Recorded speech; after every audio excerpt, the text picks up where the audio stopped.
मंगल में मंगल वीतराग विज्ञान नमोता ही जाते भरे अरहंतानि महा करि मंगल करि हो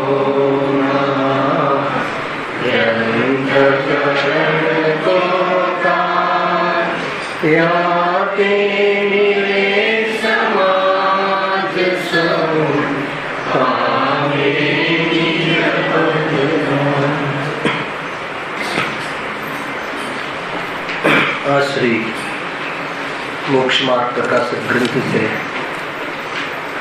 बीजा अधिकार पर चर्चा चाली रही है। लौकिक में आज होली नो तहेवार है, बराबर से आपणे त्यां पण आवे छे ने होली खेले मुनि राज अकेले मुनि, है ने हमने रात पर होली रमता हशे भक्ति कई होली रमे छे ध्यान अग्नि द्वारा मोह राग द्वेष ने बाળી नाखे छे ए प्रकारनी होली छे। आत्म राम ना अवलंबन थी पर्यायनी अंदर पैदा थता राग द्वेष रूपी रावण जेवा भावनो नाश करवो एनुं नाम होली छे। ए रीते होली छे। तथापि लोकमां जे होलीनो तहेवार छे एक शूद्रोनो तहेवार छे। समझो शूद्रो एटले शुं? हलकी जाति। कोण छे हलकी जाति वाळो जीव? जेनी परिणतिमां विकृति छे, बहारनी जाति अपेक्षा भेद नहीं कर्यो। परिणतिमां जेनी विकृति छे ए विकृतिने प्रदर्शित करवानो जेनो भाव छे एक शूद्र छे, हलकी जातिनो जीव छे। बहारमां जे रमाय छे ने होली माता बहनोने खेंची लेवा ने पछी एना पर पाणी नाखवा ने रंगथी रंगवा ने स्पर्शनिंदी संबंधी विकृतिनी पुष्टि छे। अने आपणने शोभे एवो तहेवार नथी, आपणो तहेवार ज नथी। ए बधी विकृति छे। पहेला मळ लगावो अने पछी धोवो ए क्यांनो न्याय छे? अने अर्गण पाणीना सावर लागे छे आज तो बिल्डिंग में निकळीए એટલે उपयोगमां आवे ने बधी बिल्डिंग में सावर लगावे छे जबरदस्त अने अर्गण पाणीथी अने रंगोथी अने आंखमां पण विकृति ने मनमां पण विकृति ने एवी जातिनो तहेवार अहींया न होई शके। खरेखर ए योग्य तहेवार नथी। लौकिक जनो ए रमे छे जे एने आ संबंधी ज्ञान नथी वास्तवमां। है ने आपणे तहेवार तो रक्षाबंधन तहेवार छे, दिवाળી तहेवार छे। रक्षाबंधन में कया मुनिराज? कंपना आचार्य बहारमां उपसर्ग थवा छतां पण पोताना आत्मानी रक्षा शुद्धोपयोग द्वारा करी लीधी अने ए छे रक्षाबंधन। रक्षा करी कोनी? आत्मानी। कया आत्मानी? पवित्रतानी, परिणतिमां आवेला वितरागतानी रक्षा करी कि द्वेष न थई जाय, जीवो प्रत्ये कसाय ना उगड़े। उपसर्गना कालमां 700 मुनिराज पोताना ध्यानमां रही अने उपसर्गना कालने टाळे। ख्याल आवे छे के ए छे दिवाळीना दिवसे है ने मुख्य कोई घटना घटी, कई निर्वाणने प्राप्त थया भगवान महावीरनो जी। तो एवा जातना आपणा तहेवारो होय छे। बाकी कोई एवा तहेवारो होळी दशेरा शस्त्रोने रंगवा ने ए बधा ए आपणो कोई तहेवार नथी। એટલે એમ કોઈ બી બે ચાર જણ આવ્યા હોય તો એને ખ્યાલ આવે। આપણે એમ સમજીએ છીએ જ્યારે બાળકોને કહીએ ઘરમાં તો એને એમ લાગે કે આ ઓર્થોડોક્સ છે। શું કહેવાય ઓર્થોડોક્સ? ઇંગ્લિશ જૂનો આર્ટ, આપણે ગુજરાતી આ તો જૂના વિચારવાળા જીવો છે। એટલે પાપ કરવાની છૂટ આપો તો એને એડવાન્સ કહેવાય। એમ છે વ્યાખ્યા, એ રીતે વ્યાખ્યા લીધી। પાપ કરવાની છૂટ આપો। દુનિયામાં કેટલાક વર્તમાનમાં એડવાન્સના નામે શરાબ ગ્રહણ કરતા હોય તો છોકરાઓને કે દીકરાઓને એમ થાય કે દુનિયામાં આમ ચાલે છે, તમે અમને એમાં કરવા નથી દેતા તો એ કરવા દો તો તમે ઓર્થોડોક્સ ના કહેવાઓ। તો એનું નામ જૂનવાણી છે। પણ એ નથી। જે કરી શકાય એ તો ખુલીને કરો, પણ જે ન કરી શકાય, જે સમાજ માન્ય કોઈ પ્રવૃત્તિ નથી એવી પ્રવૃત્તિની છૂટ આપવી, એનું નામ જો કોઈ જીવ એડવાન્સ સમજતું હોય, ફ્રેન્કનેસ સમજતું હોય તો કે એની ભૂલ છે। એમ છે નહીં? સમજમાં આવે છે? ઘણા બીજા પ્રશ્નો પણ થાય. લોકોને એમ થાય કે પછી અમારું ગ્રુપ નથી બનતું, હે ને? તો ગ્રુપ બનાવવા માટે એની પ્રવૃત્તિઓમાં જોડાવું એ ક્યાંનો ન્યાય છે? એ ઠીક નથી. અરે એકલો ચાલો. અને મહાપુરુષો, હે ને, ગાંધીજી, પૂજ્ય ગુરુદેવશ્રી એકલા ચાલ્યા ને, પાછળ વળીને જોયું નહીં કે મારી પાછળ કોણ આવશે. મહાપુરુષો એકલા માર્ગને, કલ્યાણ માર્ગમાં અર્થાત સાચા અને સારા માર્ગમાં ચાલતા હોય છે. ગાંધીજી પણ એકલા ચાલ્યા ને, કોણ આવે છે મારી પાછળ એનું કોઈ મહત્વ નથી. અહિંસાની મુખ્યતાથી સ્વતંત્રતાને પ્રાપ્ત કરી. ગજબની વાત છે. લૌકિક જીવ, મારકાટ નહીં, ખ્યાલ આવે કે નહીં? અહિંસાના બલ ઉપર સ્વતંત્રતા, દેશને સ્વતંત્ર કરાય. સૌથી મોટું ઉદાહરણ છે લૌકિકમાં. અને જૈન ધર્મની તો ક્ષણે ક્ષણે અહિંસાની વાત છે. એટલે કહે કે એ રીતે ગ્રુપ નહીં, ગ્રુપ ન બને તો કાંઈ નહીં, એકલો ચાલ્યો જાઓ સાચા માર્ગે. એકલા ચાલવાનો માર્ગ છે. સુખી થવામાં એકલા જવું જે સુખી થઈ શકે છે. પાછળ પછી સાચો માર્ગ હશે તો લાખો આવ્યા ને. ગુરુદેવની પાછળ લાખો લોકો આવ્યા કે ના આવ્યા? આવ્યા ને. તો આવે માર્ગ સાચો હોય તો, અને ન આવે તો પણ શું થઈ ગયું? એટલે એ પ્રમાણે બહુ વાત સમજવા જેવી છે. આ તો તહેવાર ત્યારે લોકો બહાર આ રીતે બહાર મનાવી રહ્યા છે. થોડો વિકલ્પ આવ્યો તો એ કોઈ જૈનોનો તહેવાર નથી. મૂળરૂપ તો એ તો હિંસાથી ભરપૂર વિકૃતિઓથી લદાયેલો તહેવાર છે. લોકોની મનોવૃત્તિ સમૂહમાં પ્રગટ કરવાનો બહારમાં એ તહેવાર કહેવાય છે. એ વાસ્તવમાં જૈન ધર્મને ન્યાયસંગત નથી, અનુકૂળ નથી. વસ્તુ સ્વરૂપથી વિરુદ્ધ કાર્ય થઈ રહ્યું છે. તો કોઈ પણ જીવ એવા પરિણામોમાં અને એવી પ્રવૃત્તિમાં ન જોડાય. આપણે તો ધ્યાનગ્નિ દ્વારા અને આત્મરામના અવલંબન દ્વારા રાવણની હોડી એના પરિણામોમાં થતા ખોટા ભાવને બાળવા જોઈએ. એટલે એ જ આપણું કર્તવ્ય છે. એ એટલો થોડો વિકલ્પ કહેવાનો આવ્યો હતો. આગળ સુવિષય ચાલે છે કે કર્મોના અનાદિપણાની સિદ્ધિ. કર્મોના અનાદિપણાની સિદ્ધિ એટલે શું? કર્મોના આત્મા સાથે અનાદિથી સંબંધ છે એની સિદ્ધિ કહી. એ મૂળ વાત અહીંયા છે. ગુરુદેવે આજના પ્રવચનમાં પણ લીધું, સંસાર અવસ્થા સિદ્ધ કરી, હે ને? કોઈ એમ કહે કે શુદ્ધ નહીંથી જોવામાં આવે તો શું થાય છે? જીવ જોકાવે. બહુ સરસ છે. થોડું લઈ લઈએ. કયું પેજ છે જીતુભાઈ? કઈ હતી? 46 ગાથાનું. હા. જેમ શુદ્ધ નહીંથી કોઈ જીવ શુભાશુભ ભાવે પરિણમતો નથી, તેમ જો અશુદ્ધ નહીંથી પણ ન પરિણમતો હોય તો વ્યવહાર નહીં પણ સમસ્ત જીવોને સંસારનો અભાવ થાય અને સૌ જીવો સદાય મુક્ત જ ઠરે. ખ્યાલ આવે છે કથનોમાં શું રમત છે? શું કહે છે? જેમ શુદ્ધ નહીંથી કોઈ જીવ શુભાશુભ ભાવે પરિણમતો નથી. એટલે શું? શુદ્ધ નહીંથી જોવામાં આવે તો કથંચિત આત્મા શુભાશુભ ભાવનું કરતા નથી. કોઈ એને સર્વથા કરતા નથી એમ માની લે તો, એકાંતે શુભાશુભ ભાવને કરતો નથી એમ માની લે તો, ખ્યાલ આવે કે નહીં? પર્યાયમાં તો પ્રત્યક્ષમાં શુભ અશુભ ભાવ આકુલતા દેખાય છે. એનું જ કથન એને બાધક થાય. હવે કઈ અપેક્ષાએ આત્મામાં રાગ આદિ નથી? શુદ્ધ નહીં. તો શુદ્ધ નહીં નો વિષય શું છે? ત્રિકાલી ધ્રુવ ભગવાન આત્મા સ્વભાવ.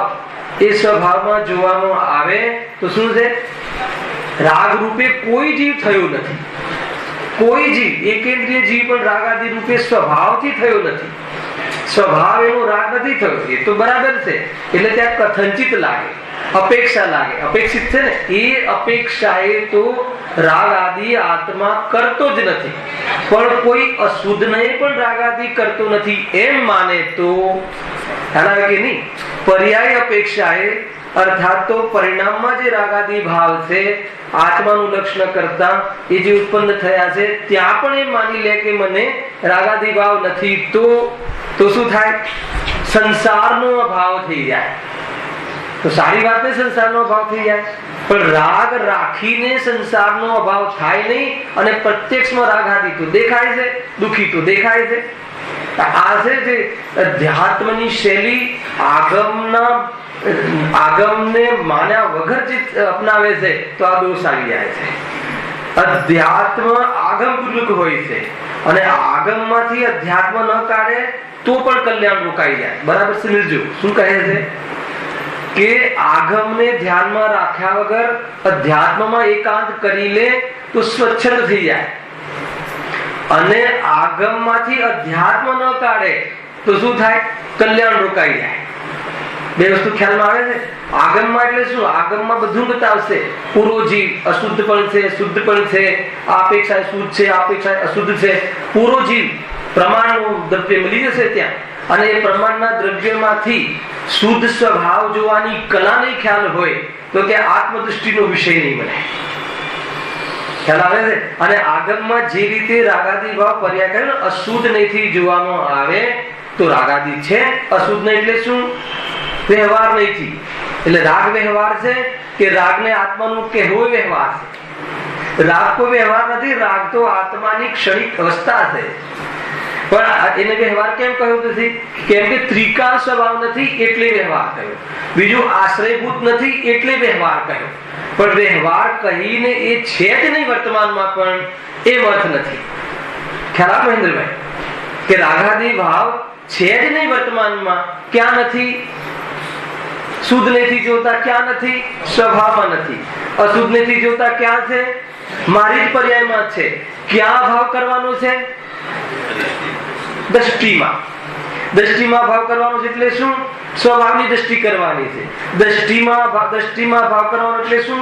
રાગ આત્માનો ક્ષણિક સ્વભાવ છે, આત્માનો પરમાર્થ સ્વભાવ નથી, એટલે અપનાવવા જેવો નથી, એકત્વ કરવા જેવો નથી, જે જતો રહે એનો આશ્રય કરવા જેવો નથી, અને એ જેમાં જણાય છે એ જ્ઞાન કાયમી છે, એમાં અહમપણું થવું, એનું નામ કે રાગ દ્રષ્ટિમાં નથી. હવે રાગ દ્રષ્ટિમાં નથી પણ તો પણ પરિણામમાં છે. તો ભાવ ક્યાં ક્યાં કરવાનો છે? દ્રષ્ટિમાં અને પરિણામમાં. ખ્યાલ આવે કે નહીં? પહેલા ક્યાં ભાવ થાય? દ્રષ્ટિમાં. એને શું કહેવાય? સમ્યક દર્શન. ખ્યાલ આવે? અને પરિણામમાં ભાવ થઈ જાય એને શું કહેવાય? પૂર્ણ વિતરાગતા. સૌ પહેલા દ્રષ્ટિમાં ભાવ થાય છે, એ તરફનું લક્ષ છૂટી જાય છે, અર્થાત એમાં સુખ બુદ્ધિ તૂટી જાય છે, અને ત્યાર પછી ક્રમે એનો અભાવ થાય છે. પદ્ધતિ આ રીતે છે. એટલે જો એ સંસારની અને ગજબની વાત છે કે વાત તમારે કયો અધિકાર ચાલે છે? તમને આમાં બતાવું શું રમત છે. જ્ઞાન અધિકાર. જ્ઞાન અધિકારનો શું સિદ્ધ કરવા માંગે છે? અતિન્દ્રિય જ્ઞાન અને અતિન્દ્રિય સુખ હોય છે. નક્કી એ કરાવે જ્ઞાન કોઈ દિવસ ઇન્દ્રિયોનું ના હોય. ઇન્દ્રિયના અવલંબનમાં થતું જ્ઞાન પણ ઇન્દ્રિયોનું નથી. ખરેખર જ્ઞાન તો અતિન્દ્રિય છે. છેક સુધી બહુ મોટો વિષય છે. કેવલ જ્ઞાન તો પ્રગટ રૂપે અતિન્દ્રિય છે. તો એ રીતે અતિન્દ્રિય. અને સુખ કેવું હોય? ઇન્દ્રિયના માધ્યમથી થતું સુખ સુખ ના હોય. ઇન્દ્રિયના વિષયોની પૂર્તિ એનું નામ સુખ નથી. એ ઇન્દ્રિયોના વિષયની પૂર્તિના ભાવનો અભાવ, નિરાકુલતા, એ અતિન્દ્રિય સુખ છે. હવે આ બધી વાત કરતા કરતા કેવળ જ્ઞાનની સિદ્ધિ કરી. એને જ્ઞાન આત્મા પ્રમાણ છે. આત્મામાં જ્ઞાન કેવડું છે? આત્મા પ્રમાણ છે. અને જ્ઞાન આત્મા જ્ઞાન પ્રમાણ છે. જ્ઞાન લોકાલોક પ્રમાણ છે. લોકાલોક જ્ઞેય પ્રમાણ છે. ખ્યાલ આવે કે નહીં? તો જ્ઞાન કેવું છે? તો કે લોકાલોક પ્રમાણ છે. અતિન્દ્રિય જ્ઞાન સર્વને જાણે એવું, એ બધી સિદ્ધિ રોચન સાર છે. થોડોક તમને ટોન આપી દો એટલે તમને વિશેષ ખ્યાલ આવે. અને પછી શું કહે છે? આ બધી વાત કરતા કેવલ જ્ઞાન એક ક્ષાયકી ક્રિયા છે, ઔદયિકી ક્રિયા પણ ક્ષાયકી છે. અને એના પછી સીધી આ ગાથા મૂકી અને તરત જ પછી 147મી ગાથામાં કહે છે હવે ફરીને પાછો પ્રકૃતને અનુસરીને, એટલે ચાલુ વિષયને અનુસરીને અતિન્દ્રિય જ્ઞાનને સર્વજ્ઞપણે અભિનંદે છે. શું કામ આમ કર્યું ખબર છે? મૂળ વાત તો ચાલે છે અતિન્દ્રિય જ્ઞાનનો, અને હવે પાછો ચાલુ વિષય લેવો છે. તો વચ્ચે આ શું કામ નાખ્યું? તો કે કોઈને ભ્રમણા ના થઈ જાય ને એટલા માટે નાખ્યું. હે કોઈને આ રાગાદી છે જ નહીં. કેવલ જ્ઞાન બધી ક્રિયા, કેવલ જ્ઞાનની બધી ક્રિયાઓ કરે છે. કઈ ક્રિયા કરે છે? ક્ષેત્રથી ક્ષેત્રાંતરની, સમુષણની, વાણીની, એ બધી ચાલે છે ને ક્રિયાઓ. પણ એમને ત્યાં બંધન નથી. કેમ કે બંધન તો મોહના ઉદયમાં થાય છે, અને એમને મોહ નથી. એમને મોહનું મિલન નથી. ખ્યાલ આવે કે નહીં? પરંતુ કોઈ એમ સમજીને એમ સમજી લે કે અમે પણ ચાલવાની, ખાવાની, પીવાની, ભોગવવાની ક્રિયાઓ કરીએ છીએ, પણ અમને બંધ નથી. તો કે એમ નથી. કેમ કે તને બંધનો ભાવ અર્થાત તો મોહ ભાવ તને વિદ્યમાન છે. તો મોહ ભાવ છે એ બંધનું કારણ છે અને સંસાર છે. તરત જ ભાવાર્થમાં કહ્યું, ત્યાં શું કહ્યું ભાવાર્થમાં કે નહીં, એ જે છે ને, તમે એમ કહો કે આત્મામાં તો શુદ્ધ નહીં, રાગાદી ભાવ નથી, એમ માનીને કોઈ અશુદ્ધ નહીં બી એમ કહી દે તો કે દોષ આવે છે. તું પેલા નક્કી કર કે સંસાર અવસ્થામાં, એ ગુરુદેવે તો આજે પ્રવચનમાં એટલું સીધું કહી દીધું કે સમ્યક દ્રષ્ટિ જીવ હોય, સમજો, તો પણ સંસારમાં તો એને જે અશુદ્ધ પરિણામની સત્તાને ઉદય પણ છે. ખ્યાલ આવે? શુદ્ધતા અશુદ્ધતામાં તમને ભાવવાસન નહીં થાય. હું તમને ભાવવાસન કરાવું. શું છે? શુદ્ધતા એટલે સુખ, અશુદ્ધતા એટલે દુઃખ. હવે ખ્યાલ આવ્યો? ધર્માત્મા, જ્ઞાની ધર્માત્મા પણ સંસારમાં દુઃખનું વેદન કરે છે. ગજબની વાત છે. જ્યાં સુધી મોહ ઉભો છે 10મા ગુણસ્થાન સુધી, ત્યાં સુધી દુઃખ છે. મુનિરાજ દુઃખી, હા કે મુનિરાજ દુઃખી. અને આમ કહો કે સમ્યક દ્રષ્ટિ નરકમાં પણ સુખી. શું કથનનું શું સામ્યતા છે? એ તો દ્રષ્ટિ પ્રધાન કથન છે. એ તો અનંત સંસારનું કારણ નીકળી ગયું છે, એ અપેક્ષા એટલો સુખી છે. પરંતુ જેટલો રાગ દ્વેષ છે જ્યાં સુધી, ત્યાં સુધી જીવ દુઃખી છે. એટલે આ બધી સાધક દશા છે, મિશ્ર દશા. જીવ સુખી દુઃખી છે. આ શુદ્ધ અશુદ્ધમાં આપણને બહુ ભાવ નથી ભાસતો. શુદ્ધતા એટલે શું? એટલી વિતરાગતા પ્રગટ થઈ ગઈ છે. અશુદ્ધતા એટલે શું? એટલો રાગ. અને વિતરાગતા એટલે સુખ, અને રાગ એટલે દુઃખ. ખ્યાલ આવે છે કે નહીં? તો એ રીતે છે સમ્યક દ્રષ્ટિ. સંસારમાં પણ શુભ અશુભ, પાપ પુણ્યના ભાવો જ્યાં સુધી હોય છે એટલા પ્રમાણમાં એને દુઃખ વેદાય છે. બસ વાત એટલી છે કે એને એ દુઃખ સમજે છે, અને અજ્ઞાની એને સુખ સમજીને અર્થાત કર્તવ્ય સમજીને વેદે છે. ત્યાં અજ્ઞાનતા જ્ઞાનનો ભેદ આવી ગયો, ફરક ત્યાં આવી ગયો. કોઈ શુભ ભાવ અજ્ઞાન નથી. શુભ ભાવને પોતાનો અર્થાત તો અશુભ ભાવોને સુખ રૂપ માની અને વેદવો. અશુભ ભાવને સુખ માનીને નથી વેદતા. બોલા, અશુભ ભાવ જે હોય છે નીતિનભાઈ, એને આપણે સુખ માનીને નથી વેદતા. ભોગનો ભાવ, ખાવાનો ભાવ, વેપાર કરવાનો ભાવ, કયો ભાવ છે? એમાં દુઃખ મળે છે એ રીતે કરીને કરીએ છીએ કે સુખ મળે છે એ રીતે કરીને કરીએ છીએ? અંતર છે ભાઈ. જ્ઞાની અને અજ્ઞાનીમાં આ અંતર છે. જ્ઞાની અને અજ્ઞાનીની એવી પરિભાષા નથી કે રાગ હોય જ નહીં એ જ્ઞાની અને રાગ હોય અજ્ઞાની, એમ વ્યાખ્યા નથી. રાગ હોય જ નહીં એ તો કેવલ જ્ઞાની, એમ તો વ્યાખ્યા છે. પણ રાગ હોય જ નહીં એ જ્ઞાની, એમ વ્યાખ્યા નથી. જ્ઞાનીને પણ છદ્મસ જ્યારે હોય છે 10મા ગુણસ્થાન સુધી, એને રાગ પ્રમાણ દુઃખ છે. અને દુઃખનો દુઃખ છે એટલે તો દુઃખના ભાવનો ઉદ્યમ જોવા મળે છે. અને જ્યાં દુઃખ નથી, જ્યાં મોહ નથી કેવલી પરમાત્માને, ત્યાં એને એ દૂર કરવાનો ઉદ્યમ જોવા મળતો નથી. આ પ્રવચનસાર ગાથાનો ટોન છે, એને એ બતાવી દીધો. હવે આપણો વિષય આગળ શું કહ્યું? કર્મોના અનાદિપણાની સિદ્ધિ. કર્મની સાથે જીવને ક્યાંથી બંધન છે? અનાદિથી છે. શું પ્રૂવ કર્યું છે? કે એ કર્મથી અનાદિપણાની બંધનની સિદ્ધિ કરીને બતાવવું છે કે જે દુઃખનું કારણ છે. કયા કર્મ? ભાવ કર્મ. એટલે જીવ અનાદિથી દુઃખી છે. તો એમાં કાલે ત્યાં સુધી વાત આવી હતી કે કોણ કરાવે છે આ બધું રાગાદી ભાવ? તો કે દ્રવ્ય કર્મથી શું થાય છે? ભાવ કર્મ થાય છે. અને ભાવ કર્મથી દ્રવ્ય કર્મ થાય છે. કયા કર્મથી દુઃખી છે જીવ? ભાવ કર્મથી. ભાવ કર્મ એટલે શું? મોહ રાગ દ્વેષ. જીવમાં થતા વિકૃત ભાવ એને ભાવ ક્રિયા, ભાવ કર્મ કહે છે. આ ભાવ કર્મ કેમ થાય છે નિમિત્ત તરીકે? તો કે દ્રવ્ય કર્મના નિમિત્તના ઉદયથી. બરાબર છે? ગુરુદેવે કહ્યું કર્મ ઉદયમાં હોય. આજે બહુ ઊંચી વાતો આવી રહી છે. હે, કર્મ ઉદયમાં રાગ થાય. અહીંયા તો એમ ભણાવો છો કે કર્મના ઉદયમાં રાગ થાય. કર્મનો ઉદય ના હોય ને રાગ થાય એમ બને નહીં. પણ કર્મનો ઉદય હોય અને સ્વભાવના બળ દ્વારા મોહ ભાવનો અભાવ કરી શકાય છે. એ આજે જયસેનાચાર્યની ટીકા ગુરુદેવ વંચાવડાવી. ખ્યાલ આવે કે નહીં? મને બહુ પરિણામ આવી રહ્યા છે એક એક લીટી લેવાનો, પણ આપણો વિષય ત્યાં અત્યારે હાલ એ નથી. એમાં જેમ જેમ આવશે એમ આપણે એનો વિચાર કરીશું. એવું નથી કે કર્મનો ઉદય આવે અને મોહ કરવો જ પડે. ઘણી વાર એમ કહો છો કે કર્મના ઉદયના પ્રમાણમાં મોહ થાય જ. આ બેનું બેલેન્સ ક્યાં કરવું? તો કર્મના ઉદય હોય તો એને અનુકૂળ મોહ તો હોય છે, રાગાદી ભાવ તો હોય છે, પણ એ વખતે સ્વભાવના બલરૂપ પ્રવૃત્તિ કરવા માટે જીવ સમર્થ છે. અને જેવું સ્વભાવનું બલ અર્થાત તો સ્વભાવનું અવલંબન લે છે ત્યાં રાગનો અભાવ થઈ જાય છે. એટલે મોહરૂપ પરિણમન થતું નથી, અર્થાત તો નવો મોહ પેદા થતો નથી અને નવા કર્મનો બંધ થતો નથી. આખી પ્રોસિજર છે આ. એને જ્યારે આગળ આવવા વાળી છે આપણે તો અહીંયા એમ કહે છે કે ભાઈ આ મોહ કર્મ મોહ ભાવ ક્યાંથી થાય છે? તો કે દ્રવ્ય કર્મથી મોહ થયો, દ્રવ્ય કર્મનો ઉદય થયો એટલે મોહ થયો, અને મોહ થયો એટલે દ્રવ્ય કર્મ બંધાવ્યા. કાલે આ વાત અહીંયા લીધી હતી. તો પછી શું નક્કી કરાવ્યું? તો એનાથી કે ઇત્તરેતર આશ્રય દોષ આવે છે. ઇત્તરેતર આશ્રય દોષ એટલે શું લીધું હતું? કે એનાથી કઈ સિદ્ધ થતું જ નથી, સંભવતું જ નથી. કે કર્મનો ઉદય થયો એટલે રાગાદી થયા, હવે રાગાદી થયો એટલે કર્મનો બંધ થયો. તો પહેલા રાગ થયો કે પહેલા કર્મ થયો? એની ચર્ચા આપણે કાલે કરી હતી. તો ત્યાં એ કન્ક્લુઝન આવ્યું. આપણે પ્રચંસાની 121મી ગાથા પણ કાલે લીધી હતી. એના આધાર પર આપણે નક્કી પણ કર્યું હતું કે ભાઈ એમાં કોઈ દોષ નથી આવતો. કેમ નથી આવતો? હે ને?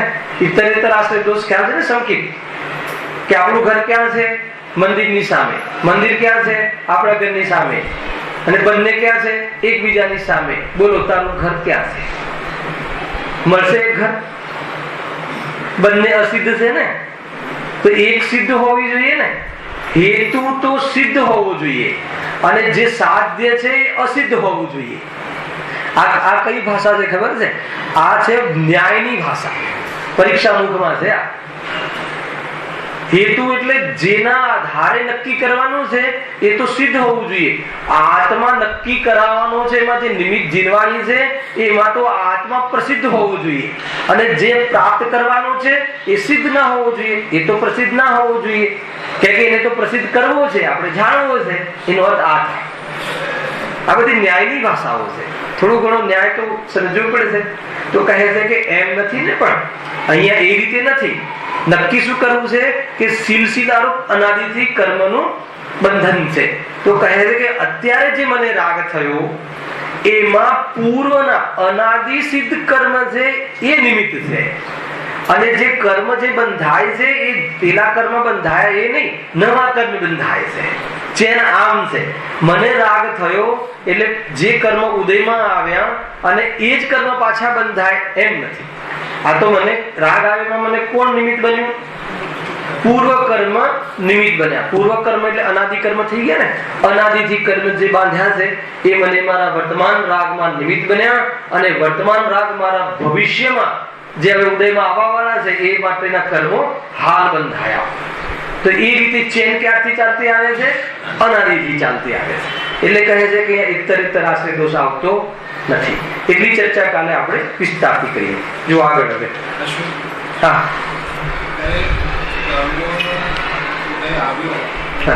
સ્વભાવમાં રહ્યો ત્યારે નવો બનતો અટકી ગયો. હૃદયમાં એને હજી દુઃખ વર્તાશે. શું ફરીથી?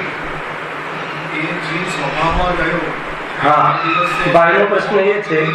હા, નવો બંધ નહીં થાય એ વખતે એને દુઃખ વર્તાશે સ્વભાવમાંથી. હા, પ્રશ્ન એમ છે કે માની લો કે કર્મનો ઉદય આવ્યો અને જીવ સ્વભાવમાં રહ્યો તો નવો બંધ તો નહીં થાય. સમજો તો શું એને દુઃખ વર્તાશે? બરાબર છે પ્રશ્ન? પ્રશ્ન પહેલા સમજમાં આવવો જોઈએ. અચ્છા, બંધન દુઃખરૂપ છે. હવે આ બધા સ્થૂળ કથન છે. હવે જેટલી સન્મુખતા છે એટલો બંધ નહીં થાય. પૂરું કથન આ રીતે છે. અને જેટલી સન્મુખતા નથી એટલો બંધ થશે. ખ્યાલ આવે છે કે નહીં? સમ્યક દ્રષ્ટિને બંધ થાય છે કે નથી થતું? એ જ પ્રકરણ થઈ ગયું. સમ્યક દ્રષ્ટિને બંધ થાય છે કે નથી થતું? હવે શું જવાબ આપશો મહેન્દ્રભાઈ? હા, એટલે તમારે કથનચિત લગાવવું જ પડશે. કથનચિત બંધ થાય છે અને કથનચિત બંધ થતું નથી. એનો અર્થ કે સુખી પણ છે અને દુઃખ પણ છે.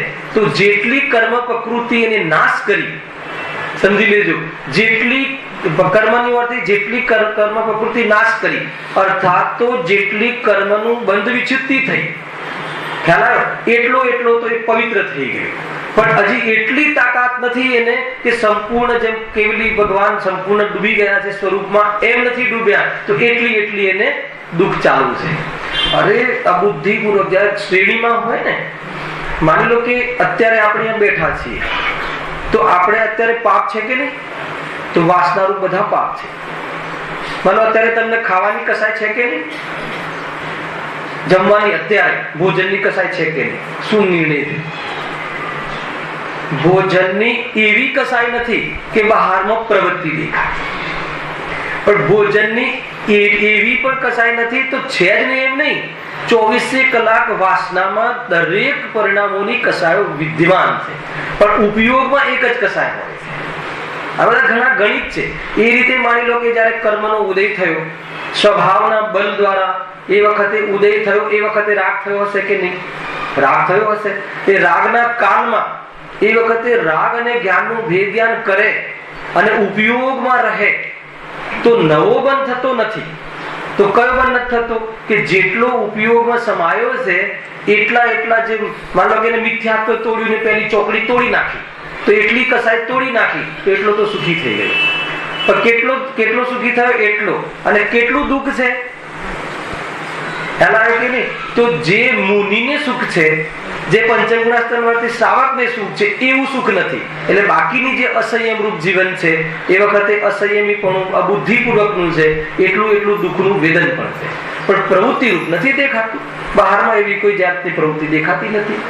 કસાય હોય અને પ્રવૃત્તિ દેખાય જરૂરી નથી, પણ પ્રવૃત્તિ દેખાય છદ્મસ્તને અને કસાય ન હોય એમ ના બને. ઘણા ન્યાય છે, લોજિક છે. પૂરી આપણે અવસ્થાને સમજીએ ને તો એ આપણને ખ્યાલ આવે. અને આનો વિસ્તાર જો સમજવો હોય તો તમારે ગુણસ્થાનનો અભ્યાસ કરવો પડશે. એ ગુણસ્થાન મૂળ છે આમાં. એનાથી આ બધી અવસ્થાઓ, મિશ્ર દશાઓને કેવી રીતે આગળ વધતા જે એ વખતે રાખતો હોય ને એ બધું ત્યાં ખ્યાલમાં આવશે. એ રીતે છે. હા, ખરેખર દુઃખી જે સમ્યક દ્રષ્ટિ જીવ થયો છે, એને ઈષ્ટની સ્મૃતિ તો છૂટી ગઈ છે. ઠીક છે. એટલે હવે એને દુઃખ કરતા એને પોતાની નબળાઈનું ભાન છે. કેવું બરાબર? એને જે કઈ વર્તમાન જેટલી પોતાની અધુરાશ છે એનું જ્ઞાન છે, પણ એ દુઃખ છે એ એક શબ્દ થોડો સમ્યક દ્રષ્ટિને દુઃખી કેમ થયો? કે જેની ઈષ્ટની સ્મૃતિ ખતમ થઈ ગઈ છે, અનંતાનંદનો કસાય છૂટી ગયો છે, હવે દુઃખી શબ્દ ભાઈનો પ્રશ્ન છે કે સમ્યક દ્રષ્ટિને દુઃખી કેમ કેવું? અચ્છા, દુઃખી છે અગર આપણે પહેલા તર્ક સમજીએ. માન લો કે દુઃખી નથી એમ લઈ લઈએ પહેલા, બરાબર છે? કેવો ના કેવો પછી છોડીએ, પહેલા છે કે નહીં એ નક્કી કરીએ. એ દુઃખી છે કે નહીં એ નક્કી કરીએ. માન લો કે એ સંસારમાં રહ્યો અને એને સમ્યક દર્શન થઈ ગયું, ઇષ્ટ અનિષ્ટની બુદ્ધિ છૂટી ગઈ, અનંત સંસારનું કારણ એવી વાસનામાં કસાય નીકળી ગઈ, અલ્પ કસાય રહી, બધી વાત બરાબર છે. પણ જો હવે એ સુખી થઈ ગયું હોય તો પછી એ સંસારમાં બહાર જવાનો ઉદ્યમ કેમ કરે? સંસાર ભાવનો ઉદ્યમ પછી શું કામ કરે છે? સમ્યક દ્રષ્ટિ નહીં, અભિપ્રાયમાં દુઃખ નથી એમ નહીં, એ એટલો દુઃખી જ નથી. દેખો, અભિપ્રાય શબ્દ, અભિપ્રાય એટલે એને રાગ આદિમાં સુખ તૂટી ગયું છે, રાગ આદિમાં દ્રષ્ટિ નથી, એટલે એનો અભિપ્રાય સમ્યક છે. પણ અભિપ્રાય અર્થાત તો પ્રતીતિ સમ્યક થઈ જતા કોઈ પૂર્ણ સુખી થઈ ગયું છે એમ નથી. એ તો જેટલો દુઃખી છે એટલો દુઃખી કહેવામાં કોઈ દોષ નથી. કોઈ દોષ નથી. સમ્યક દ્રષ્ટિ પણ એટલે એને સુખી દુઃખી.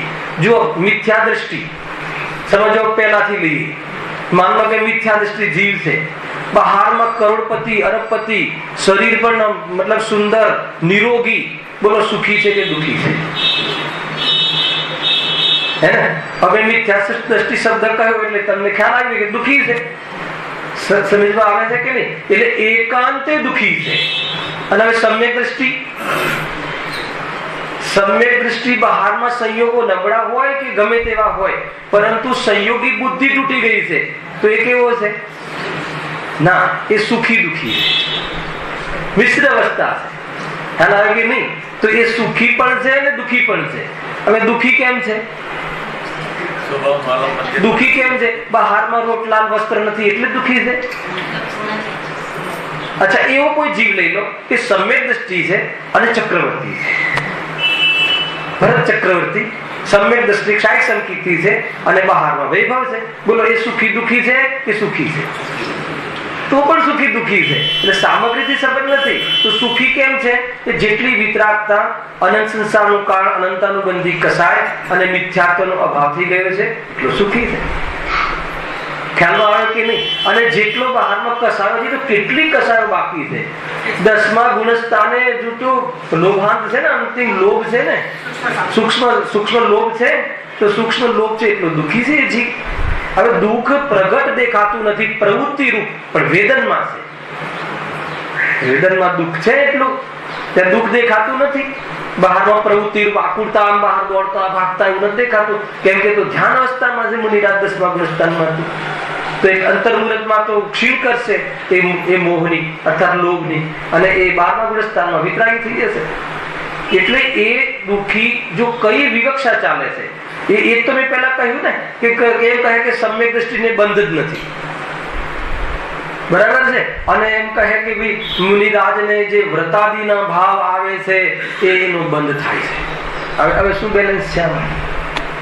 વ્યવહાર રત્નત્રયના ભાવ આવે ને, મહાવ્રત કે જે વ્યવહાર પૂજાના નિમિત્ત છે. આપણે મહાવ્રતી જોઈને, એમના મહાવ્રત જોઈને તો પૂજા કરીએ છીએ. આવે કે નહીં? તો એમ કહે કે મુનિરાજને બંધ છે. અને સમ્યક દ્રષ્ટિ કે ભોગમાં પણ બંધાતો નથી. તો કહે છે કે ત્યાં બંધાતો નથી એનો અર્થ એ છે કે દ્રષ્ટિ અપેક્ષાએ બંધાતો નથી. હવે એ બતાવો, ભોગમાં વિચરવા વાળો સમ્યક દ્રષ્ટિ સુખી છે કે મુનિરાજ જે વ્રતાદિમાં વર્તતા મુનિરાજ સુખી? વધારે કોણ સુખી છે? પહેલા એ નક્કી કરો. ફરીથી, ભોગ આદિમાં પ્રવર્તતા સમ્યક દ્રષ્ટિ ચતુર્ગુણસ્થાન વર્તી એ ચક્રવર્તી વધારે સુખી છે કે પછી મુનિરાજ વધારે સુખી છે કે જે મહાવ્રતનું 6ઠ્ઠા ગુણસ્થાને પાલન કરી રહ્યા? કોણ વધારે સુખી છે? તો એક બાજુ તમે એમ કહો છો કે મુનિરાજ સુખી છે અને એમ કહો છો કે સમ્યક દ્રષ્ટિ બંધાતો નથી અને મુનિરાજને બંધ છે. તો કર્ણાની યોગની શૈલી જુદી છે. કર્ણાની એક પરિણામને કહેશે. કર્ણાની યોગ કહેશે કે 10મા ગુણસ્થાને ધ્યાન અવસ્થામાં પણ જેટલો અબુદ્ધિપૂર્વકનો લોભ છે એ પણ બંધનું કારણ છે. અને દ્રવ્યાનુગ કહેશે એ સ્થૂળ કથન કરે છે. કહે છે કે દ્રષ્ટિ અપેક્ષાએ જોવામાં આવે તો જેનો અનંત સંસાર મટી ગયો છે, હવે એને અલ્પ સંસારને શું બંધન કહીએ?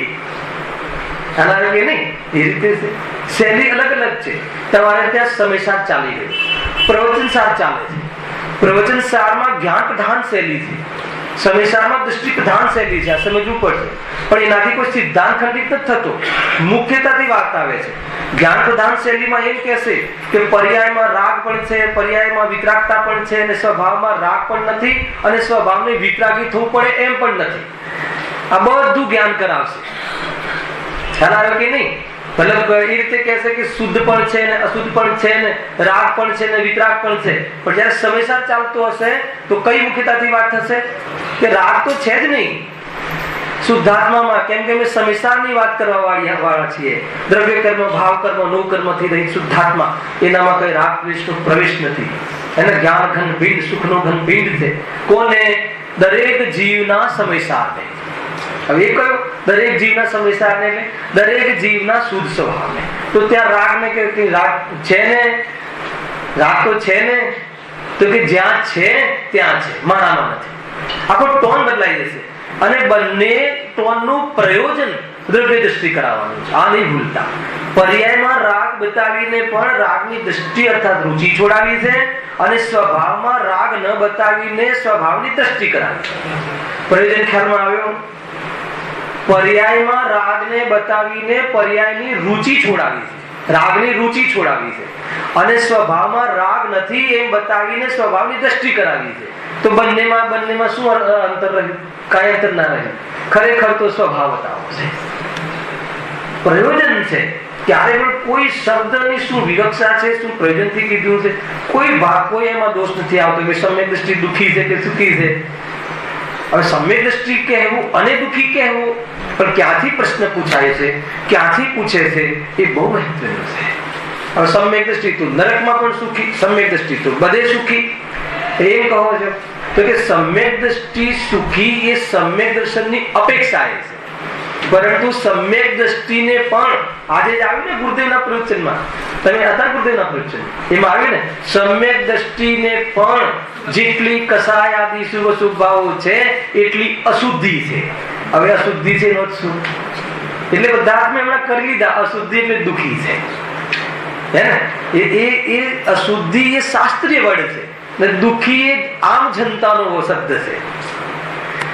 અશુદ્ધિ એટલે શું? રાગ દ્વેષ અશુદ્ધિ છે, રાગ દ્વેષ મલિનતા છે, રાગ દ્વેષ દોષ છે, રાગ દ્વેષ દુઃખ છે. તો હવે કયો શબ્દ ક્યાં કઈ રીતે વપરાયો છે એનું આધાર. કોઈ દોષ નથી આવતો, તમે સમ્યક દ્રષ્ટિને દુઃખી કહો, પણ એની અપેક્ષા ક્યાંથી કહેવામાં આવે છે કે ભાઈ જે એને દુઃખ છે ને, કાલે પણ લીધું હતું કે અગર જો તીર્થંકરનો જીવ બહુ મતલબ કાલે એ શબ્દમાં કીધું હતું કે છાતી જોઈએ, વીરતા જોઈએ કહેવા માટે તીર્થંકરનો જીવ, કે એ ભવે તીર્થંકર બનવા વાળો જીવ સંસારની અંદર સુખી છે કે દુઃખી છે?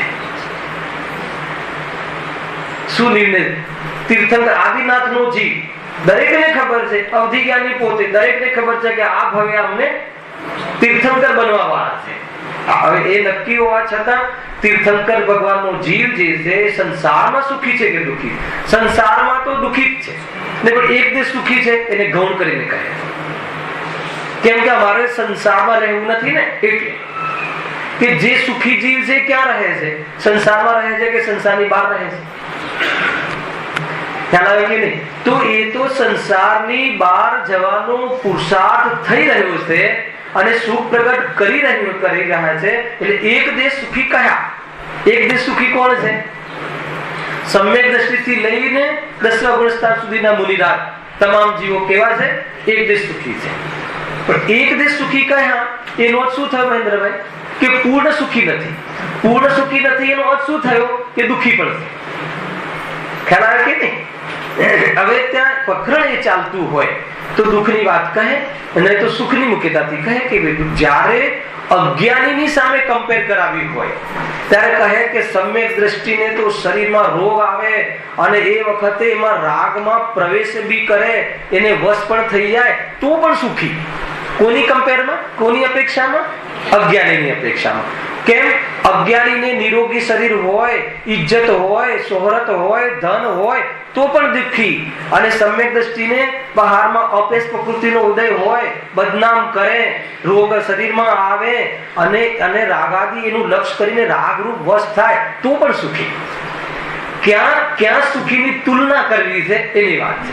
પછી કહે અરે ક્ષાયિક સંકિતિ હોય છતાં પણ ગ્રસ્ત દશા એને શોભતી નથી, કેમ કે સાહિક સમ્યક દર્શન રહેવા છતાં પણ મુનિપણાને યોગ્ય કસાયની મર્યાદા અર્થાત કસાયનો અભાવ ન આવે તો ગ્રહસ્થ ઘરમાં રહેતા કેવલી બનાતું નથી, પૂર્ણ સુખી થવાતું નથી.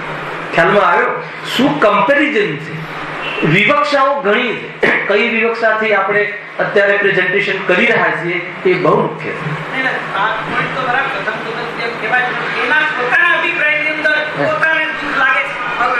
સો ટકા લાગે છે.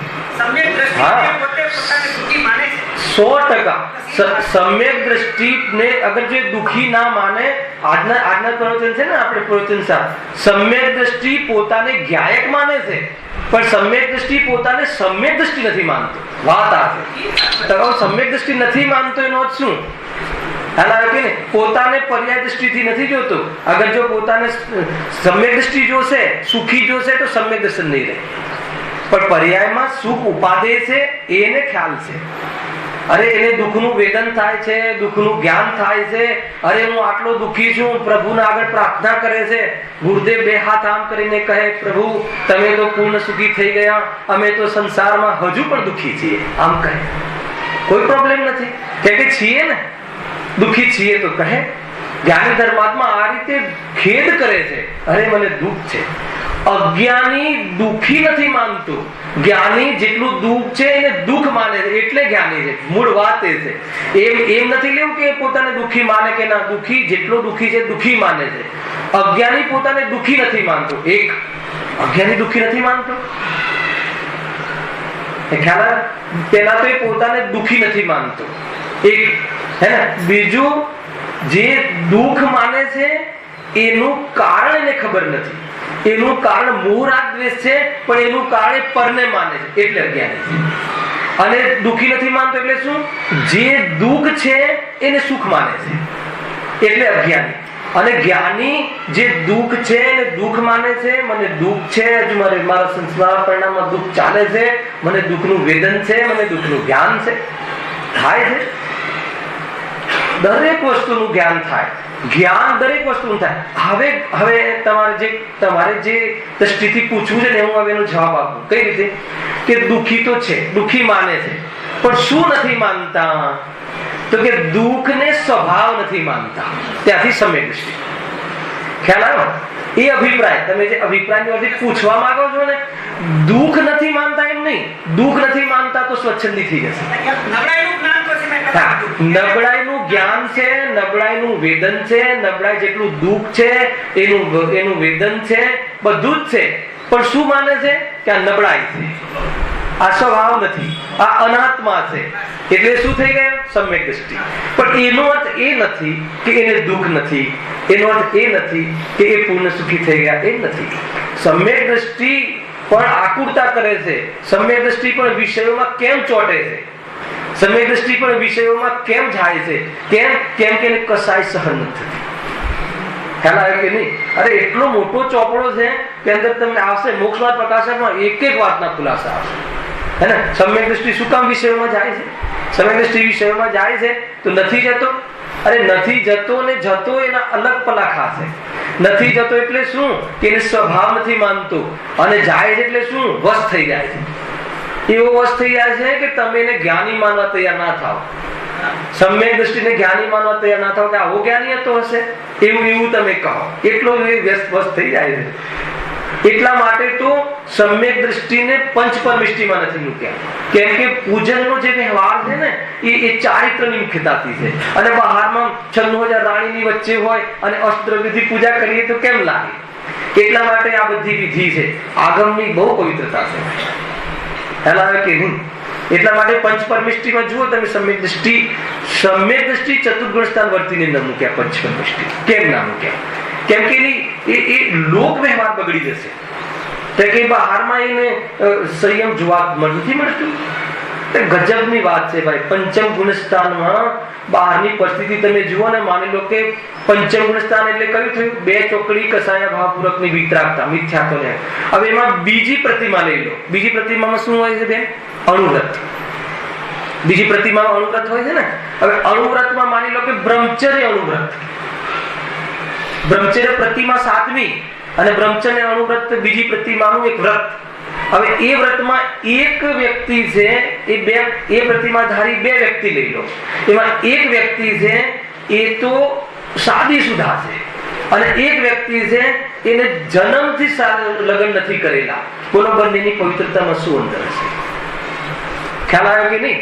કોઈ અંતર નથી. એકને લગ્ન કરેલા છે, છોકરાઓને બહારમાં મતલબ કે વેપાર આદિમાં લઈ જાય છે, બધું કરતો દેખાય છે, અને એકને સંસાર જ નથી માર્યો. પણ બંનેની અંદરની પવિત્રતા બ્રહ્મચર્ય અણુવ્રત સુધીની છે. તો બહારની પ્રવૃત્તિ કઈ દેખાય છે ને પવિત્રતા સમાન છે. વસ્તુ જુદી છે ભાઈ. પણ જેટલું સુખ છે એટલું સુખ છે, જેટલું દુઃખ છે એટલું દુઃખ છે. ફરીથી આખો બહુ સરસ વિષય. તમે આ રીતે સભામાં મને પ્રશ્ન કરજો, કેમ કે એના ખુલાસા થશે. જે આપણે કોઈ બી વસ્તુ આપણે કઈ ઢબથી સમજીએ છીએ એ છે. દરેક વસ્તુ ખબર હોવા છતાં વિશેષ ખુલાસા માટે પૂછે છે મહેન્દ્રભાઈ. ધ્યાન રાખજો, બહુ અભ્યાસુ જીવ છે. વિશેષ ખુલાસા માટે અહીંયા જે આપણે જીતુભાઈ છે, મહેન્દ્રભાઈ છે, એ બધા અહીંયા સભામાં વિશેષ સ્વાધ્યાયી છે. પરંતુ પૂછવા પાછળનો હેતુ એ હોય છે કે એના ખુલાસા વિશેષ થઈ અને બધા શ્રોતાઓને લાભ થાય. હવે વાત એમ છે કે માની લો કે જે સમ્યક દ્રષ્ટિ પ્રશ્ન આવ્યો હતો કે સમ્યક દ્રષ્ટિને દુઃખી કહેવાય કે ના કહેવાય? દુઃખી હોય તો દુઃખી કહેવાય, શું કામ ના કહેવાય? વાત ત્યાંથી નીકળી. પછી એમ વાત આવી કે સમ્યક દ્રષ્ટિ પોતાને દુઃખી માને કે ન માને?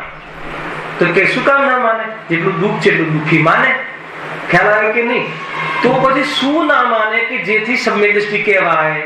પ્રશ્ન ત્યાંનો છે. પ્રશ્ન ત્યાંથી પેદા થાય છે. દુઃખ હોય અને દુઃખી ના માને તો મિથ્યા દ્રષ્ટિ થઈ જાય. મહેન્દ્રભાઈ સમજો બરાબર લોજિક.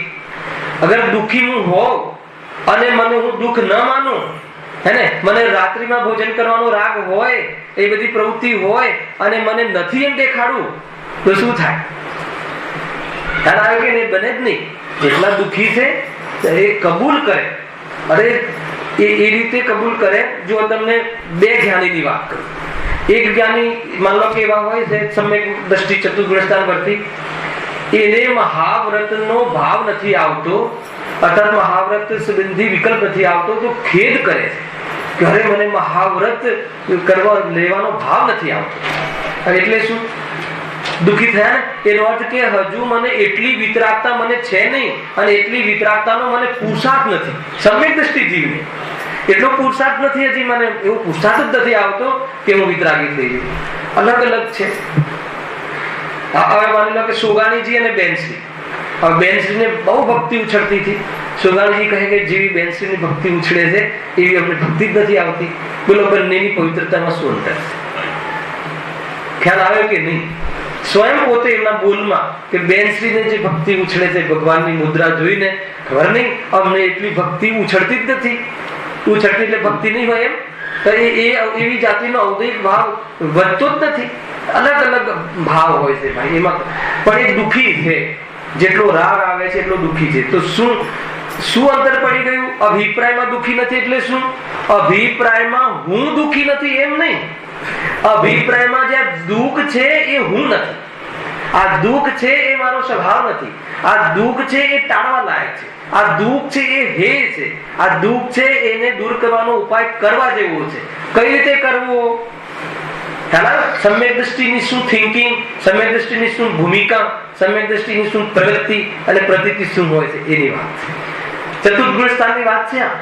ચતુર્ગુણ સ્થાન બહુ સમજવા લાયક છે. એને મતલબ પસીનો છૂટી જાય એવું ચતુર્ગુણ સ્થાન છે. જીતભાઈ, દેશભાઈ, બહુ જબરદસ્ત છે ચતુર્ગુણ સ્થાન. મૂલી અવસ્થા હોય, છઠ્ઠું સાતમું ગુણસ્થાન, શ્રેણીના ગુણસ્થાન, એમાં તો કોઈ જ્યાદા પ્રશ્ન નથી થતા. મુનિ રાગ છે, મજા કરે છે. પણ સમ્યક દ્રષ્ટિ મજા કરે છે એ વાત ઘરે ઉતારવી એને વિષયોના કાલમાં. વિષયોની મજા નહીં, આત્માની મજા કરે છે. શાસ્ત્રોમાં એવું પણ મળે છે કે વિષયોની સાચી મજા પણ સમ્યક દ્રષ્ટિને હોય. ખ્યાલ આવે કે નહીં? કેમ? કે વિષયોની મજામાં સુખ નથી માનતો ને, છૂટો ને છૂટો રહે છે ને. બહુ બધા લોજિક છે. અને આ તો વિષયોમાં હાલ વિષય છૂટી જશે, હવે તો નહીં થાય, હવે તો આમ થશે, તો આકુળતા વિષયના કાળમાં બી આકુળતા હોય છે. ક્યાંથી બરાબર ભોગવે? ભોગવી પણ નથી શકતો. અને પેલાને સમ્યક દ્રષ્ટિને તો મહત્વ જ નથી હોતું. ઘણા કન્સેપ્ટ છે. ખ્યાલ આવે ને? મૂળ વાત એ છે, ક્યાંથી પોઈન્ટની સમજ ફેર આવી જાય છે કે એને અભિપ્રાયમાં હું દુઃખી નથી એમ નથી. અભિપ્રાય હું દુઃખી નથી એ નથી. અભિપ્રાય દુઃખ એ મારો સ્વભાવ નથી. એનો અર્થ એમ નથી કે હું દુઃખી નથી. હું દુઃખ મારો સ્વભાવ નથી એમ કેમ કે હું પડ્યું એમને? ખ્યાલ આવે છે? અચ્છા એ બતાવો જયેશભાઈ, રાગને હે કેમ કરવો પડ્યો? આપણે કેમ કરવું પડે છે? કે છે એટલે કેવડી ભગવાનને રાગને હે કરવું પડે કે ના કરવું પડે? કે છે જ નહીં ને, હોય એને હે કરવું પડે. પુણ્ય ભાવ હે છે, પણ કોને? જેને હોય એને. જે પુણ્ય ભાવને હે માનવા તૈયાર નથી એ જીવને પુણ્ય ભાવ હોતા નથી. સ્થૂલ અપેક્ષા જે ઝઘડા કરે છે ને બહુ, નહીં તમે પુણ્યને હે કહો છો, તમે ગુરુદેવ વાળા છો, તમે તો બધા પુણ્યને હે જ કહો છો, પૂજાદિને હે કહો છો. અને એ જે આપણને કહે છે ને નીતિનભાઈ, એને પૂજાદિ ભાવ જ નથી હોતા. અરે પેલા પૂજાદિ ભાવમાં તો તું દેખાય, પછી નક્કી કરીએ છે કે હે છે કે ઉપાદેય છે. ખ્યાલ આવે કે નહીં? એ દ્રષ્ટિનો વિષય છે. પૂજાનો ભાવ ન કરવો એ તો નકામો જીવ છે, સ્વચ્છંદ છે. ન આવવો એ તો કોઈ સાવક જ નથી. પણ પૂજાના ભાવમાં ધર્મ માની લેવો એ ઉપાદેય થઈ ગયું. અને પૂજાના ભાવમાં ધર્મ ન માનવો એ હે થયું. પૂજાનો ભાવ ન કરવો એનું નામ હે પણ નથી.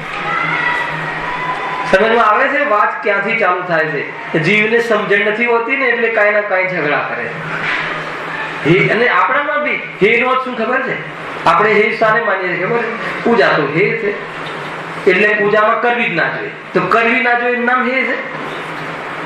સ્વાધ્યાય તો હે છે. ગુરુદેવે કહ્યું છે. અરે ગુરુદેવે શું કહ્યું છે એની તને ખબર નથી પડતી. એ છે એટલે શું કે એનાથી તારા આત્માની આનંદની પ્રાપ્તિ નહીં થાય. કેમ કે સ્વાધ્યાયનો ભાવ રાગ ભાવ છે અને રાગથી વિતરાગતા ના થાય. એટલે એ પણ દ્રષ્ટિની વાત છે. એટલે એમાં તું કાંઈ સમજીને સંતુષ્ટિ નહીં કરી લેતું એમ વાત છે. ન કરવાની વાત નથી. અરે જ્ઞાની ધર્મ અને આપણા પર આરોપ પણ છે મહેન્દ્રભાઈ કે એક બાજુ તમે હે કહો છો સ્વાધ્યાય આદિને, પૂજા આદિને, દાન આદિને, અને બધી જ પ્રવૃત્તિ તમારે વધારે દેખાય. આપણે ત્યાં દાન બી છલોછલ હોય છે અને આમ જાહેર કરીએ પહેલા તો રકમ આવી જાય. તો કે તમારે ત્યાં દાન બી તમે અમને છલો છો, તમે પુણ્યને હે કહી અને અમને દૂર રાખો છો અને તમે પુણ્ય કરો છો. તો કે તું સમજ્યો નથી. બરાબર ને જસુભાઈ? તમારે ત્યાં તો પ્રોબ્લેમ નહીં હોય, અમારે ત્યાં બધા પ્રોબ્લેમ હોય છે નવીનભાઈ. બરાબર ને નવીનભાઈ? તમે બધા પુણ્ય તો જબરું કરો છો, જબરજસ્ત સ્વાધ્યાયની શિબિરો ને આ ને તે ને હે ને બધું વ્યવસ્થિત ચાલે છે તમારે ત્યાં. અને દાન આદિ જુઓ તો બધું મુમુક્ષુ સમાજમાં તો બહુ દેખાય છે. અને એક બાજુ કહેતા ફરો છો કે પુણ્ય હે છે, તો કે શું રહસ્ય છે? ન કરવાનું નામ હે નથી હે ને. એ કોઈ મારો સ્વભાવ નથી એમ હે છે. અનુસંધાન ખ્યાલ આવે મહેન્દ્રભાઈ? એટલે દુઃખી ન થવું એનું નામ હે નથી. દુઃખી તો છે પણ એને હે છે દુઃખ. હાલ કે નહીં? દુઃખ હે છે એટલે શું? ટાળવાનો પુરુષાર્થ મારે ચાલુ છે. પ્રભુ દુઃખી છું, મેં તો પુરુષાર્થ શું કામ કર? હવે બતાવો સમ્યક દ્રષ્ટિ સુખી છે કે દુઃખી છે? હાલ કે નહીં? જેટલી આત્મસન્મુખતા છે એટલી સુખી છે, જેટલી આત્મસન્મુખતામાં નથી એટલું દુઃખી છે. અને આત્મસન્મુખતા એ ચારિત્રનું અર્થીકથન છે. એવું નથી કે રાગમાં આવે તો પ્રતીતિ છૂટી જાય હે ને. અરે ગજબ પ્રશ્નો કર્યા છે. આગળના આવશે 9મા અધિકારમાં. સમ્યક દ્રષ્ટિ વિષયોમાં જ્યારે પ્રવર્તે છે, સાંભળજો, રાગમાં આકુરતા જ હોય. એ પ્રશ્ન કહ્યો ને, એ જ છે. રાગમાં આકુરતા ના હોય ને રાગમાં સુખ માની દે ને રાગના કાળમાં સુખ મારો સ્વભાવ છે એમ માને, પણ રાગના કાળમાં પણ હું સુખી થઈ ગયો એમ ના માને. હવે સમજો અંતર છે. અરે જેટલી રાગ છે એટલું તો આકુરતાનું વેદન છે, અને એટલું દુઃખ છે એટલે તો પુરુષાર્થ કરે છે. નહીં તો શું કામ શુદ્ધોપયોગ કરે ને, શું કામ સામાયિક કરે ને, શું કામ આત્મદૃષ્ટિનો પ્રયાસ કરે? ના કરે. એવો એક પ્રશ્ન છે 9મા અધિકારમાં કે સમ્યક દ્રષ્ટિ વિષયોમાં પ્રવર્તે છે એ વખતે આત્માનો વિચાર પણ નથી આવતો હશે. પેલા એ કોમન નીતિનભાઈ, જ્યારે સમ્યક દ્રષ્ટિ ભોગ કરતો હશે ત્યારે એમ વિચારતો હશે કે આત્મામાં ભોગ નથી, ભોગ આત્માનો સ્વભાવ નથી. વિચાર આવતો હશે? ના આવે. તમે સમજો, જ્યારે વિષયોમાં વર્તે છે ત્યારે આત્માનો વિચાર નથી, આત્માનો વિચાર સુદ્ધા નથી આવતો, તો ત્યાં આત્માની પ્રતીતિ રહી શકે છે? આવો પ્રશ્ન છે. એટલે મોક્ષવાદ પ્રકાશક જ્યારે પૂરો થશે ને કોઈ શંકા નહીં રહે. આ તો આત્માની અનુભૂતિ થશે તો શંકા નહીં રહે. છતાં બી જે અપ્રયોજનભૂત વાતો ઘણી છે એમાં આપણને આશંકાદી થાય, કઈ વાંધો નહીં. તો કેવી રીતે છે? તો ત્યાં જવાબ આપે છે પંડિતજી, આત્માનો વિચારની જે પ્રવૃત્તિ છે એ ઉપયોગનું કાર્ય છે, અને આત્માની પ્રતીતિ છે એ શ્રદ્ધાનું કાર્ય છે, અને રાગ વિષયોમાં ઉલઝવું એ ચારિત્રનું કાર્ય છે. એટલે ઉદ્યમ વિચારો આ બાજુ પ્રવર્તતા હોય ત્યારે શ્રદ્ધાની પ્રતીતિમાં જંચ માત્ર પણ દોષ નથી આવતો. ઘણું બધું છે અંદરમાં. જે આ બધી મિશ્ર દશા છે મહેન્દ્રભાઈ. એટલે પોતાને શું માને છે? સેકન્ડ થિંગ કે પોતાને દુઃખી માને. અરે પોતાને દુઃખી સુખી ના માને. સમ્યક દ્રષ્ટિ તો પોતાને ઘાયક માને. મૂળ તો પણ પર્યાયનો બોધ હાથ છે ને, જેટલું અંગારાને હાથ લગાવ્યો છે એટલું એ બળે છે, અને જે બળે છે એટલું એને ભાન છે કે આટલું મને બળાય છે. બસ ભાન છે. ભાન શું છે? કે આ બળાય છે. શું બળાય છે? મારું ચારિત્ર ખંડિત થાય છે. કાલે આવ્યું હતું કે મારી સ્થિરતા હણાય છે, મારું સુખ હણાય છે. અરે એટલો એને ભાન ના હોય અને એનો બોધ ન થાય તો એને ટાળવાનો પ્રયાસ ના કરે. ખ્યાલ આવ્યો? એનામાં અજ્ઞાનીમાં શું અંતર છે એને આ બોધ થાય છે, ખ્યાલ આવે છે, એટલે એને ટાળવાનો પુરુષાર્થ કરે છે. અને અજ્ઞાનીને એ દુઃખ લાગતું જ નથી, દુઃખને સુખ માનીને વેદે છે. ખ્યાલ આવે ને? ત્યાં છે ને ઓલી કડી અનંત સુખ એ કઈ છે ને, હા છે ને, આખી કડી છે.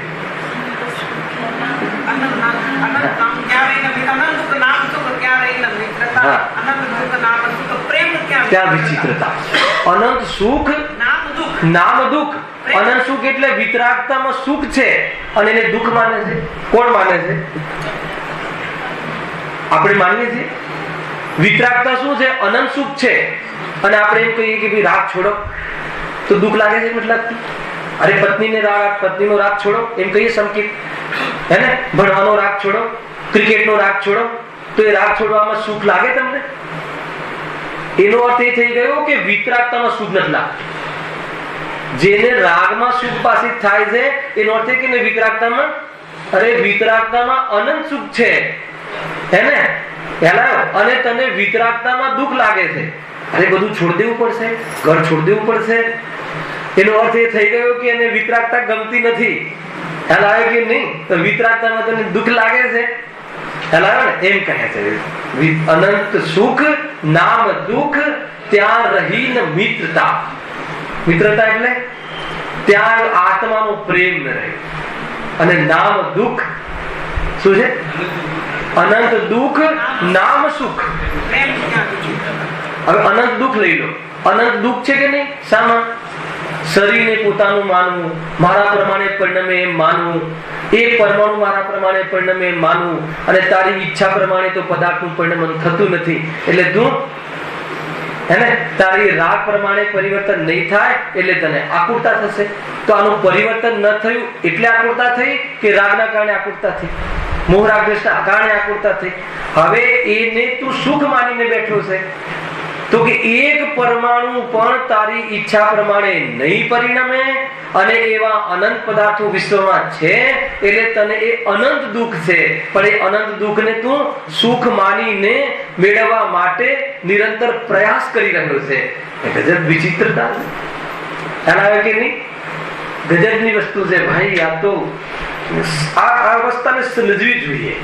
અને ભલભલાને ઘડે નથી ઉતરતું એ સમ્યક દ્રષ્ટિની જે અવસ્થા છે. તો અને મને બી પેલા બહુ વિચાર આવતા કે કેવી વાત કર્યો છો, અને મતલબ કે એ કાંઈ બી કરે તો મતલબ કે કાંઈ નહીં, અને આપણે કાંઈ બી કરીએ તો બધું દુઃખ છે, હે ને?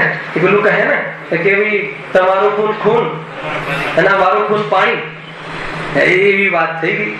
તો કે એમ નથી, એ પુરુષને જોવું પડશે ભાઈ. એ તો દુઃખી છે. કોણ દુઃખી છે?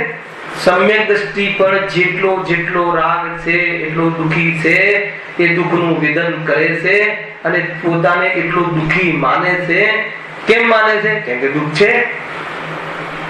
અચ્છા, હવે દુઃખ એટલે રાગ. પોતાને રાગી માને છે કે નથી માનતો? જો બધી વિવક્ષાઓ છે. જેટલો રાગ છે એટલો રાગરૂપ પરિણમન છે. આ પ્રવચન સાર આવી ગયું. હવે પોતાને રાગી માને છે કે નથી માનતો? તો હવે તમે એક જવાબ આપો કે નથી માનતો. તો એના જવાબમાં શું લેવું? કે શુદ્ધ આત્માને રાગી નથી માનતો. કોના શુદ્ધ આત્માને? કોના? તમામ જીવ દ્રવ્યના શુદ્ધ સ્વભાવને રાગ રહિત માને છે, ખાલી પોતાના નહીં. તમે સમજો. અને જેટલો રાગ છે પોતાની પર્યાયમાં એટલું શું માને છે? દુઃખ માને છે. તો પછી એ બીજા જીવને દુઃખી માને છે કે રાગને દુઃખી માને છે? આ છેલ્લો તમને ટોપિક બતાવ્યો. હું તમને દુઃખી માનું કે રાગને દુઃખી માનું? તમારા રાગને દુઃખી માનું છું. તમને દુઃખી નથી માનતો. એ તમને કોણ? શુદ્ધાત્મા. શુદ્ધાત્મા તો કોઈનો દુઃખી નથી. અને જેટલો દુઃખી છે એ રાગના કારણે દુઃખી છે પર્યાયમાં. તો દુઃખનું કારણ અર્થાત દુઃખરૂપ શું થયું? રાગ.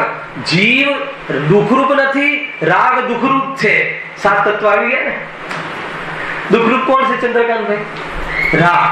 દુઃખરૂપ કોણ નથી? જીવ. હું કોણ છું? એટલે હું દુઃખરૂપ નથી. તો મારું રૂપ દુઃખનું નથી. અને જે મારી પર્યાયમાં દુઃખ છે એ કોણ છે? રાગ છે. તો એ સ્વભાવની ઓરથી જોવામાં આવે ત્યારે એ રાગથી પૃથક પોતાને આત્મા અનુભવ કરે છે. પણ જેટલો રાગમાં રમ્યો છે એટલો એને દુઃખનું ભાન છે. એટલે એમાં કોઈ દોષ નથી આવતો. દરેક વિવક્ષાઓ છે કઈ અપેક્ષાથી કહેવાય છે એની વાત છે. હા, સરાગીઓ ને, સરાગી અને વિતરાગી બે આવે છે ને. સરાગ ચારિત્ર અને વિતરાગ ચારિત્ર ઘણો મોટો વિષય છે. હવે ચારિત્ર સરાગ હોય, સરાગ ચારિત્ર બી હોય કે વિતરાગ ચારિત્ર હોય? અરે સરાગ રાગના કાલમાં પણ વિતરાગતા રહી શકે છે અને વિતરાગતાની સાથે રાગ રહી શકે છે. એવી અવસ્થા, સુખ અને દુઃખ બે એક સાથે રહી શકે છે, કોઈ પ્રોબ્લેમ નથી. દેહ અને આત્મા બે એક સાથે રહી શકે છે, કોઈ પ્રોબ્લેમ નથી. કોઈ ચિંતાનો વિષય નથી. ચિંતાનો વિષય એ છે કે બંનેને એક માની લીધું. ચિંતાનો વિષય એકમાત્ર એ છે, રાગ અને જ્ઞાન બે સાથે રહે ત્યાં સુધી તકલીફ નથી, પણ રાગ અને જ્ઞાનને બંને એક માની લેવા કે એમાં ભેદ જ ના માની લેવો, વાત ખતમ થઈ ગઈ. અને જ્યાં એક નથી માનતા એવા જીવોની પર્યાયમાં રાગનો અભાવ કેવલ જ્ઞાનીએ જોયો છે. જે રાગ અને જ્ઞાનને એક નથી માનતા એવા જીવોની પર્યાયમાં કેવલ જ્ઞાનીએ રાગનો અભાવ જોયો છે અને પોતાને રાગ રહિત અનુભવ કરે છે. બે સાથે ચાલે છે, સ્વાદ બંને છે. એ તો કથન છે. જયારે અધ્યાત્મનું કથન ચાલતું હોય તો આ જ્ઞાની રાગને જાણે છે, રાગને કરતો નથી. એ કર્તૃત્વની ઓળથી કરવા લાયક નથી, પણ પરિણામે તો છે. તો જે પરિણમે છે એ કરવા લાયક નથી, એને કરવાની ઈચ્છા નથી, એ અપેક્ષા એ રાગ કરતો નથી. એ રીતે છે તો કોણ કરે છે? પછી ઘણા પ્રશ્નો આવશે કે જયારે રાગ પોતે રાગ રૂપે પરિણમે છે, એ છૂટો પડે. એ હવે આત્મામાં બેસીને વાત ચાલી રહી છે, છૂટો પડે. એનો અર્થ એ થયો કે રાગ થયો જ નથી. એનો અર્થ એ થયો કે અરે રાગ થયો જ ના હોત તો એ તો કેવલ જ્ઞાની હોત. હાલ ઘણી બધી વાતો આવશે. और कोई प्रश्न आ लगता हो तो फिर खुलासा करीશું, પણ ખુલાસા થવા જરૂરી છે. સહજાનંદી સુરસ્વરૂપી અવિનાશી આત્મસ્વરૂપ સહજાનંદી સુરસ્વરૂપી અવિનાશી આત્મસ્વરૂપ સહજાનંદી